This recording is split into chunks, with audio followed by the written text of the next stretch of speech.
তো গাইস কি বলো তো এটা? কোয়েল বুঝতে পারছিস কি এটা? কি এটা কেমন ঘুটের মতন দেখতে? কিসের মতো ঘুটে? এত বড় অপমান!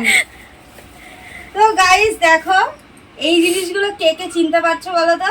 যাক, তোমাদের কষ্ট করে ভাবনা চিন্তা করতে হবে না। আমি বলে দিই, ঠেকুয়া অবশেষে পেয়ে গেছি, ঠিক আছে? ছট পুজো চলে গেছে কবে, আর আজকে হচ্ছে আমি ঠেকুয়া পেয়েছি। তো অবশেষে পেয়েছি, এটাই হচ্ছে আনন্দের ব্যাপার। মানে এই ঠেকুয়াটা আমার কাছে ভীষণ ভালো লাগে। যতটা না মানে যারা হচ্ছে এই ছট পুজোটা করে তারা যতটা না এক্সাইটেড থেকেই ঠেকুয়া নেয়, তার থেকে আমি বাঙালি হয়ে আমি আরো বেশি মানে এইটা নিয়ে প্রচুর এক্সাইটেড থাকি, ঠিক আছে? তো এটা খেতে কে কে ভালোবাসে অবশ্যই জানি। আমার তো ভীষণ ভীষণ ভীষণ ভালো লাগে।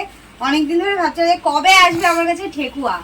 তো জানি না এটা মা এনে দিয়েছে, কোথা থেকে এনেছে আমি ঠিক জানি না। আমার খাওয়ার দরকার, আমি খাই। তুই খাবি? না। ভীষণ ভালো লাগে ভাই,